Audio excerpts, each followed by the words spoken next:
Tala menor de edad na sangkot po sa banggaan sa San Jacinto, Pangasinan.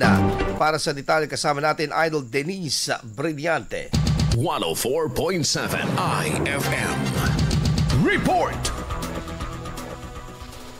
Isang 12 anyos na menor de edad ang nasangkot sa aksidente matapos bumangga sa minamaneho nitong tricycle sa kasunod na SUV sa kahabaan ng National Highway sa San Jacinto, Pangasinan noong ika-1 ng Nobyembre.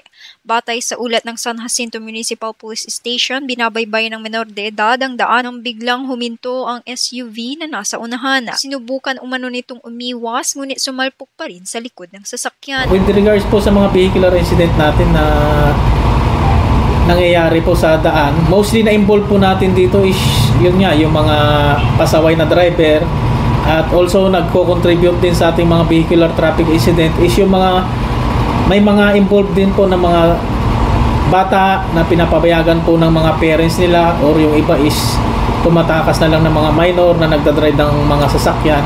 So ito po yung isa sa nagko-contribute din po sa mga vehicular incident natin. Agad na dinala sa paggamutan ng menor de edad at ang driver ng SUV para sa agarang lunas. Wala namang naitalang seryosong pinsala sa insidente. Nagkaroon ng kasunduan ng dalawang panig at nasasagutin ng pamilya ng menor de edad ang napinsalang bahagi ng SUV.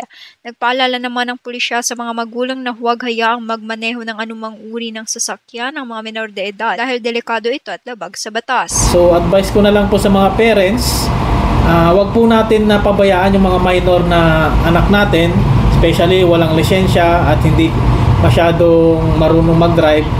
Gabayan po natin sila kasi wag na po nating hintayin na magkaroon ng insidente at ma-involve po yung mga anak natin minor. Kasama mo mula rito sa IFM News Dagupan, ito si Idol Denise Brillante, Tatak, IFM.